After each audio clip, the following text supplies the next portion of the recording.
Sakura and I walk into town. We walk downhill along a long wall to reach a more populated residential area. The Amiya house is located on top of a hill away from the center of town.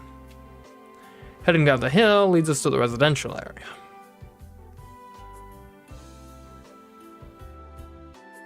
Going further down, we reach the intersection at the center of town. Several roads lead out from the center of town. There's a large bridge that connects to the neighboring town. A hill that leads to Ryudo Temple. A residential area located opposite my house. A shopping district that both Sakura and I often go to. And finally, there's a path that leads to our school.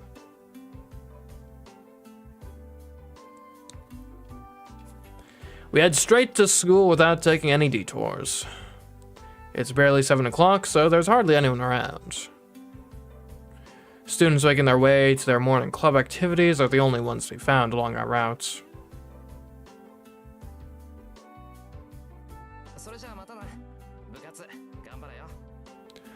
See you later. Good luck at practice. I see Sakura off the school gate as usual, or at the school gate as usual. Sakura's in the Kyoto Club, so this is where we usually split off. And yet, Sakura doesn't budge this morning. Sakura, are you not feeling well or something?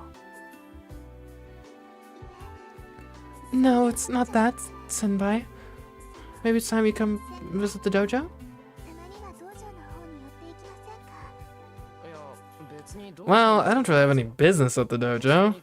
Besides, Issa asked me to do something, so I need to go to the student council room. I suppose you're right. I'm sorry for bringing it up. Sakura quickly bows her head. I'll be going then. Please look forward to dinner tonight. Sakura runs toward the dojo, seeming almost apologetic. What was that? I wonder what that was all about.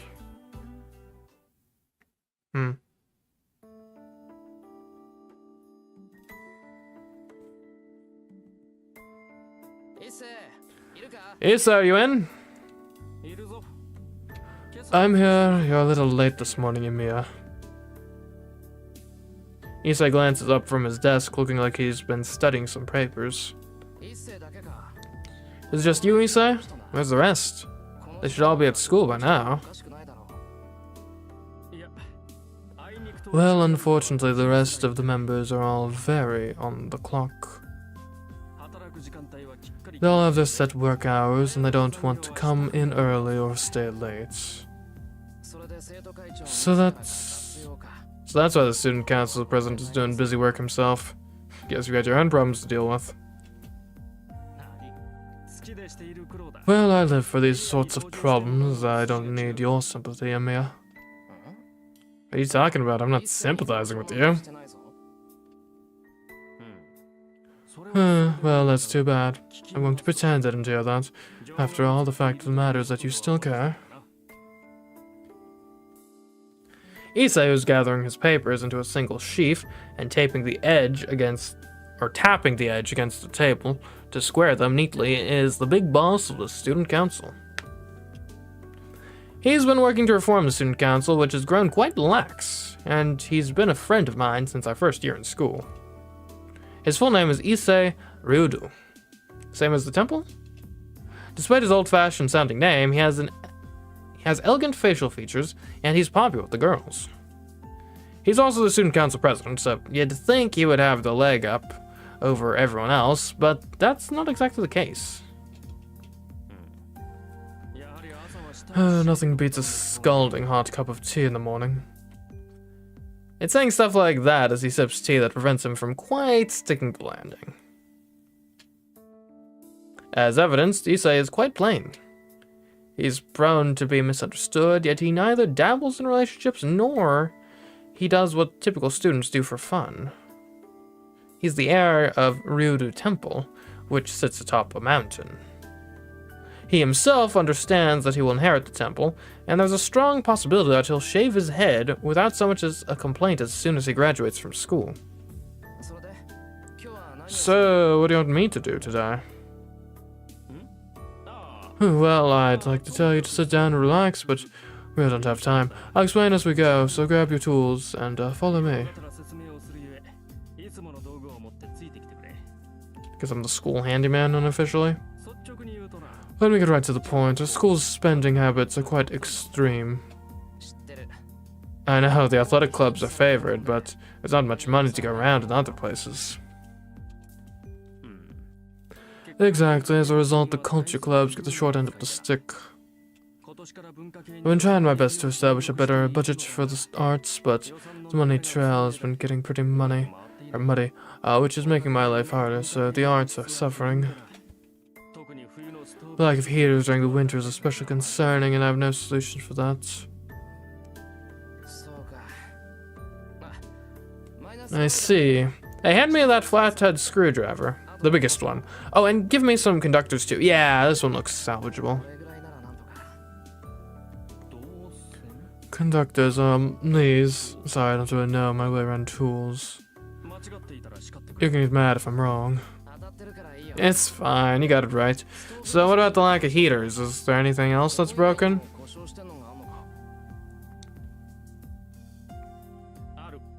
Yes, the heating system in the second audio-visual room and the art club room might be on its last leg.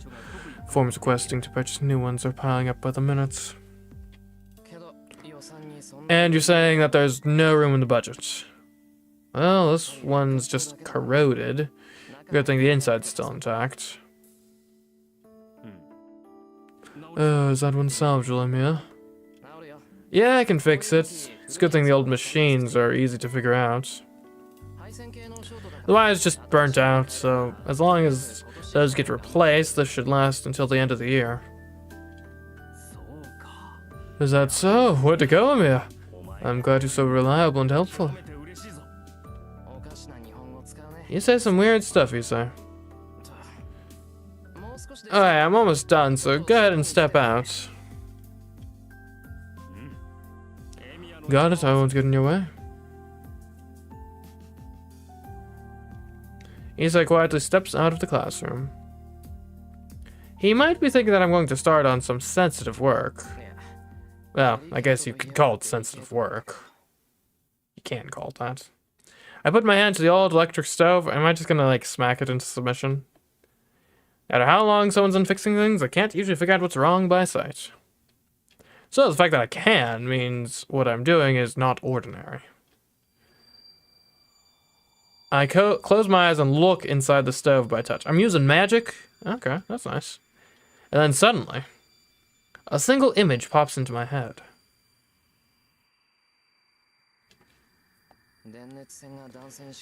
There are two places where the wire is about to break. The electrical pipes should last a bit longer. The power cord should be fine with just insulation tape. Good, I should be able to fix it with just the tools I brought along. If the electrical pipes were broken, it wouldn't be fixable by an amateur. Had that been the case, a certain strengthening would have had to be done, which no amateur could manage, but I should be able to fix this one by sight. This is the MageCraft Kiritsugu taught me. Okay, let's begin. I take off the cover to begin my repairs. I already know where it's broken, so the rest of the work is easy. This is the one thing I'm good at. That's right, I, Shiro Emiya, have absolutely no talent in MageCraft. But for some reason, I have a knack for visualizing the structure of things or blueprints like I did just now. My old man once saw me imagine and recreate a blueprint. He looked surprised and muttered, "What a useless talent." My special talent appears to be pointless. According to my old man, the fact that I can visualize object structures isn't really helpful. A mage normally wouldn't need to survey an object's entire structure like I do. He claims the mage's struggle is to instantly seek out an object's center or its core, and transform it as quickly as possible. Whatever that means. That's why reading blueprints is a waste of time, and even that only helps seek out areas for magical energy to pass through. And so, fixing broken stuff is one of the only things I'm good at. After all, I don't have to open the entire thing up to find the problem. If I can find the problem quickly, I can fix most things as long as I have to know how to repair it. So, you know, I guess I could probably make a good career as like a mechanic or something. Handyman. They say that there's a shortage of people in the trades, so, you know, it could be a good life, good living. Though I only do that with things an amateur could reasonably be expected to fix. Okay, done. What's next? Put away the conductors, pick up the screwdriver and wrench, and head out to the hallway.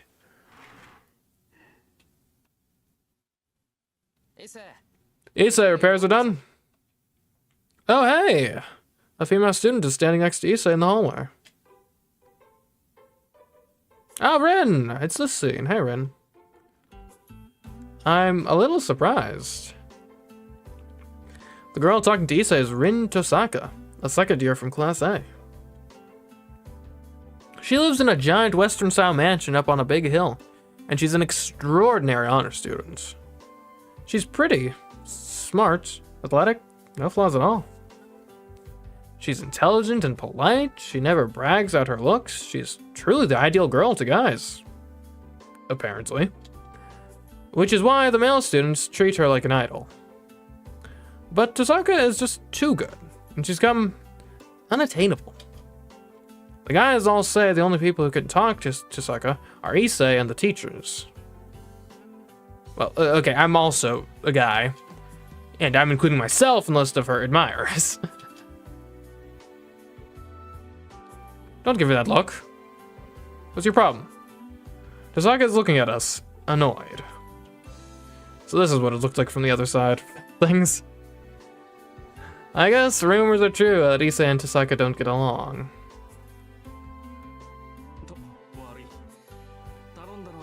Oh, sorry, I was the one who asked you for a favor and made you do all the work. Forgive me. Whoa. Issei is pretty gutsy talking to me and completely ignoring Tosaka like that. Don't worry about it, so what's next? There's not much time. Yeah, next is the audio-visual room. I hear it's been pretty, it's been on its last legs for a while, but apparently it's finally given out. If it's dead, I won't be able to fix it. It might be better to buy a new one. That might be true, but I'd appreciate if you would take a look at it anyway. I might think it's dead, but I might just be playing dead to you. It might just be playing dead to you. You think so? Well, let me take a look. There's only about 30 minutes until homeroom starts. I'll need to hurry and fix it or I'll run out of time. I head to the audio-visual room. But I realized completely ignoring Tosaka would be rude. I turn to face her since she's been standing there the whole time. You're here early, Tosaka. I blurt out the first thing that comes to mind and then follow Issei.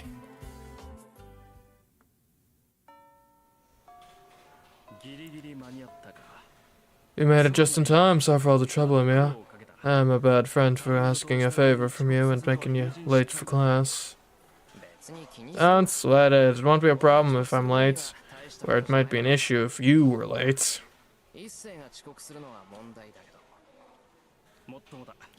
That's true, but I'm glad we made it. Issei exhales a sigh of relief and heads to his desk. It's exactly 8 o'clock.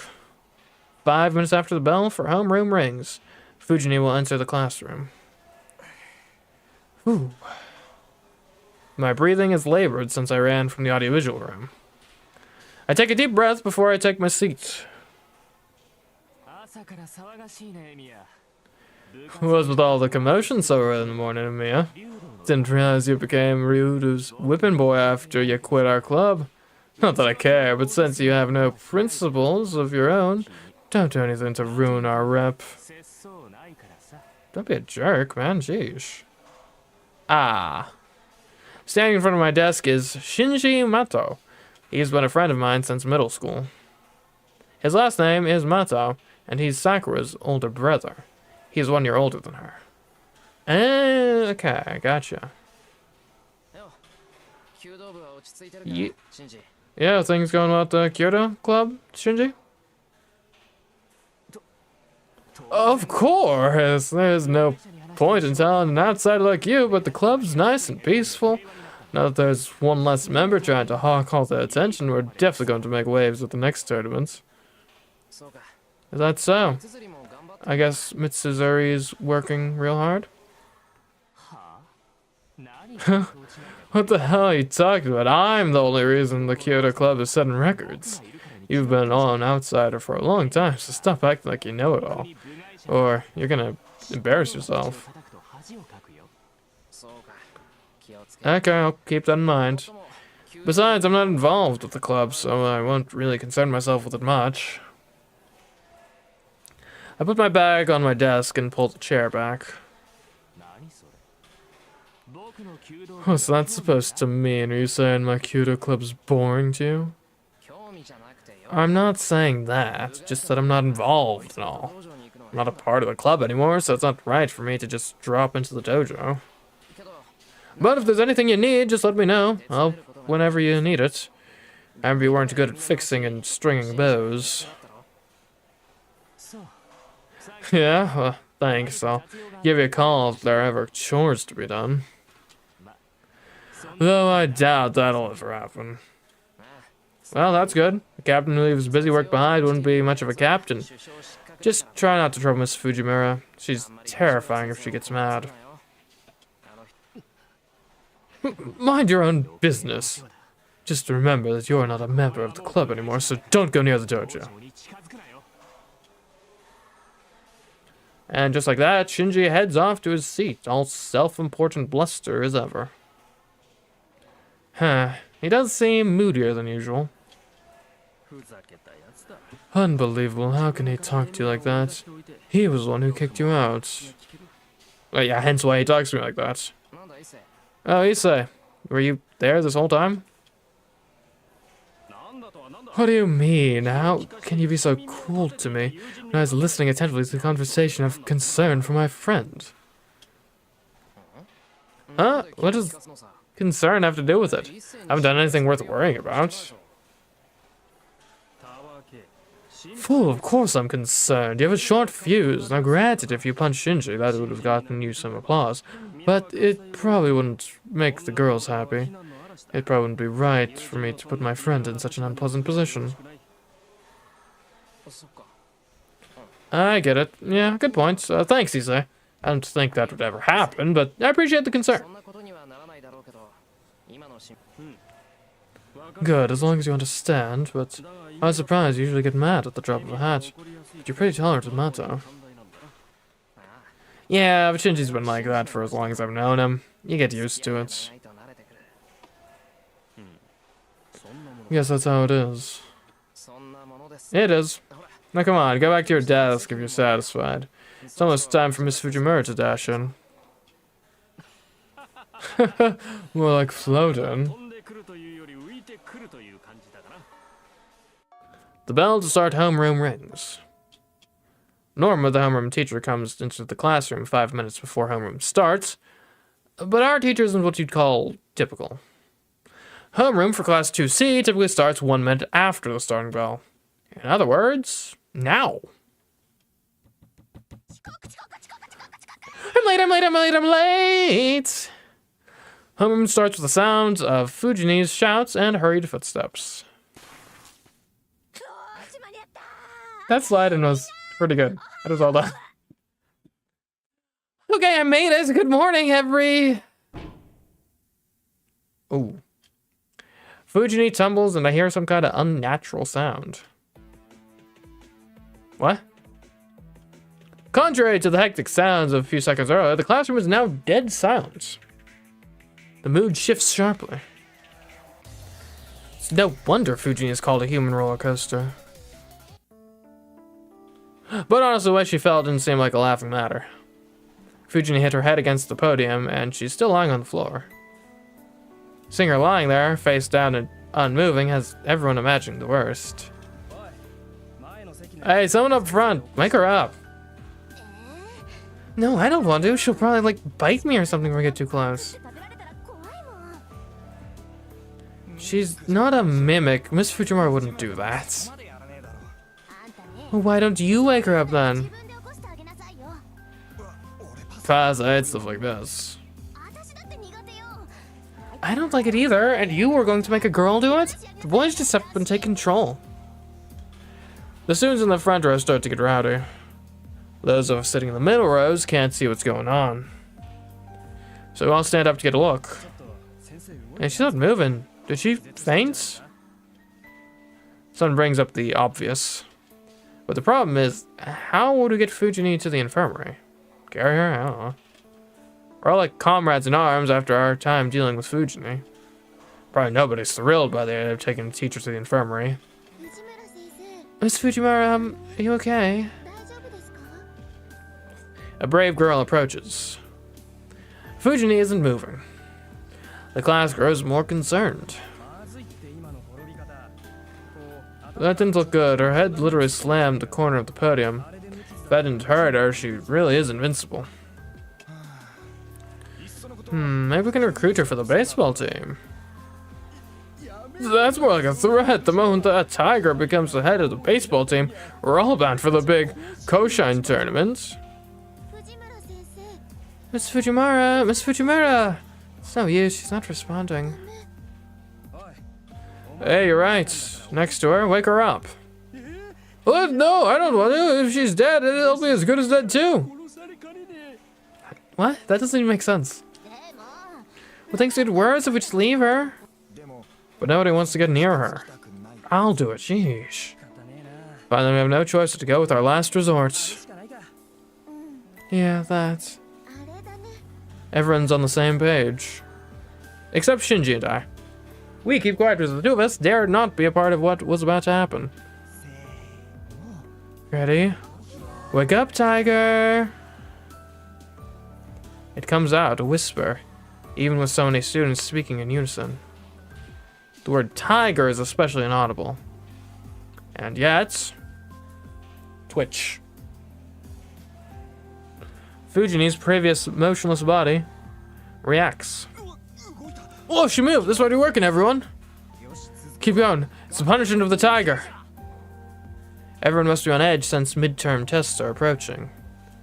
It's a terrible idea on their part, but some students start to wave their arms and chant Fujini's nickname. Wake up, Tiger! It's morning! You need to tiger up? Don't give in, Tiger! Stand up, Tiger! Go on, wake up! It's time to wake the sleeping tiger!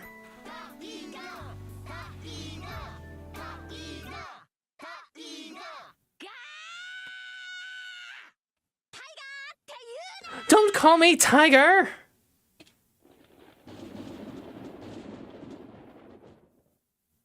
Whoa. Like a sudden bolt of lightning striking, Fujini stands valiantly, as if the fall hardly scratched her. Huh? What are you all doing? You guys shouldn't get out of your seats during homeroom. Come on, get back to your seats and we'll begin. Fujini, back to her normal self, stands at the podium. It appears she recalled nothing between the time she jumped into the classroom and the time she woke up. Hey, Tiger doesn't remember anything. Sweet, we're lucky this morning. I don't know if you can call this lucky, but honestly. The students shuffle back to their desks. Did someone just mock me? No, absolutely not. Must be your imagination. Really? Then okay, we're going to start morning homeroom, so everyone listen up. Fujini casually starts homeroom. She always goes on digressions between announcements, so it goes slowly. Which is why everyone should go at an appropriate hour. Go home at an appropriate hour. The gates close at 6, so everyone doing club activities shouldn't stay any longer than necessary. But 6 is so early, Taiga. Don't the athletic clubs get an exception? They will not. And Goto, you'd better call me Miss Fujimura next time. You call me by my first name, I'll get mad, okay? Yes, ma'am. I'll be careful next time. Goto sits back down. He doesn't seem particularly remorseful. Too easy. When Fujini says she gets mad, she gets mad. It doesn't matter if it's with a teacher or a student. And that is as close to a serious warning as she's ever going to give. But Goto doesn't realize it. That's it for today's homeroom announcements. I'll see you all at third period's English class. Fujini waves and leaves. So that was Taiga Fujimura, the teacher of room 2C. Her nickname, Tiger. That might seem like a joke, but it isn't. She got the nickname because it sounds like her name, Taiga. But Fujini hates it. According to her, it doesn't sound feminine. But she got the nickname because of how she acts, so she kind of had it coming. Class will begin, class duty, lead the greeting. As Fujini exits the room, the first period teacher enters. Because Fujini takes up almost all the homeroom time, mornings are always like this for our class.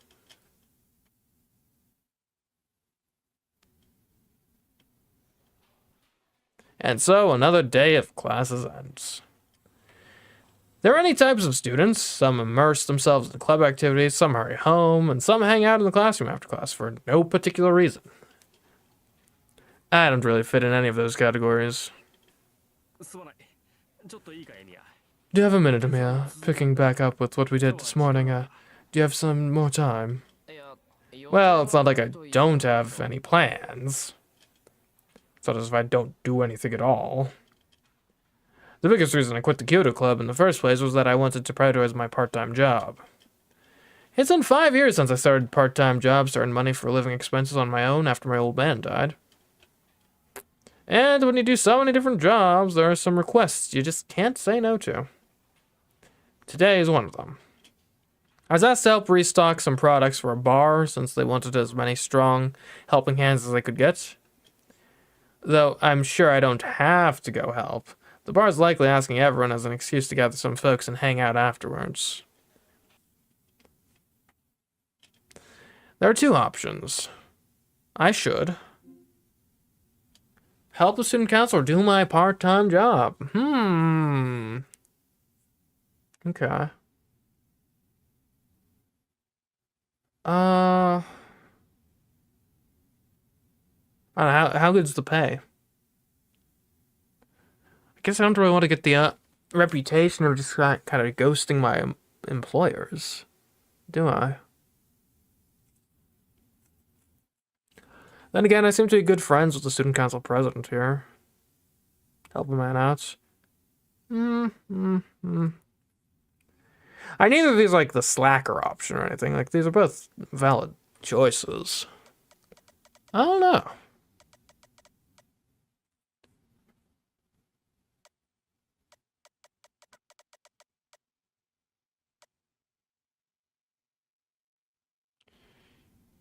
You know, I'll help my friend out, I guess. I can just call in sick to the job and say, hey, sorry, something came up.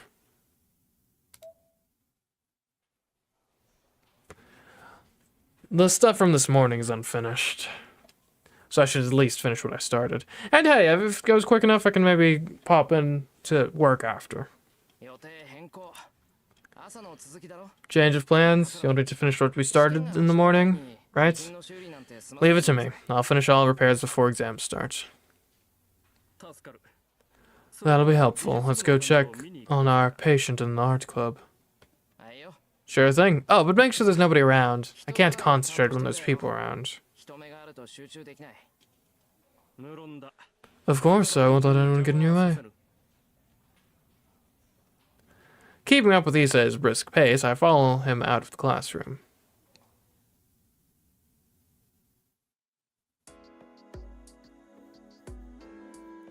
The sun has long since set by the time we step outside the building. The school gate is already closed. It's 7 o'clock, way past the time they closed the gates, but thanks to Issei's help, the two of us avoided trouble.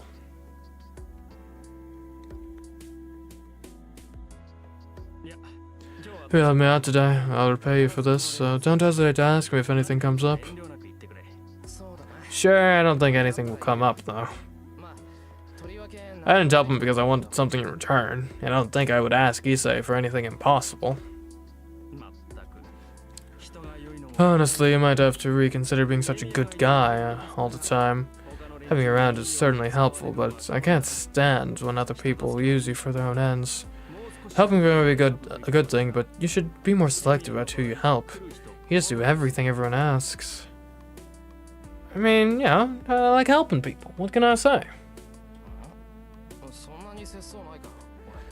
You think so? Am I really that much of a pushover? And that means heartless idiots are going to use you as they wish. You're a busy man, so it wouldn't hurt for you to decline requests from time to time. Wait, you're scolding me for helping you now? What the heck, man?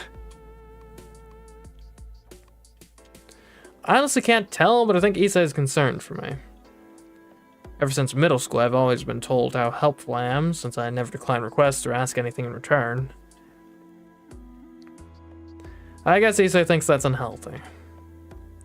But I'm only doing this because I want to, and I decline any requests I feel are impossible, so there's no issue. You really don't need to worry about this. I know myself and my limits. Besides, helping people is a good thing, and not the sort of thing the son of a temple should be telling anyone not to do. But you take it to an extreme, you're going to burn yourself out. I'll keep your warning in mind. See you tomorrow at school. See you tomorrow. Issei leaves looking dissatisfied. Issei lives in Rudo Temple, located on the top of a mountain, which means he and I have to go our separate ways. I walk through the still darkened town. It's about 7:30. There should still be people out and about at this hour, but there are no signs of anyone around. Oh, right. There was a crime committed in Miyama the other day. A burglar murdered someone, I think. It must be why there's no one around, and why the school curfew has been set to 6 o'clock. Gas leaks and burglars, huh? Seems like it's getting dangerous around here. No wonder people are avoiding walking around at night. It's probably not safe to let Sakura go home on her own anymore. Fujinu might be fine, but Sakura's house is in the residential area on the other side of town. Ah, hello. Tempest Spyro? Yeah, definitely enjoying the game so far. A nice sort of slow building intrigue. I guess I'll be curious to see where this heads, for sure. I guess I should walk her home, starting to not... Huh? I can't quite believe what I'm seeing. I must be wrong. I sense a presence on the uphill path. I was sure it was empty. Whoever it is, they're standing still. It looks to be peering down at me. Hello? I unconsciously hold my breath. A girl with silvery hair smiles and walks down the path without making a sound. And as she passes by...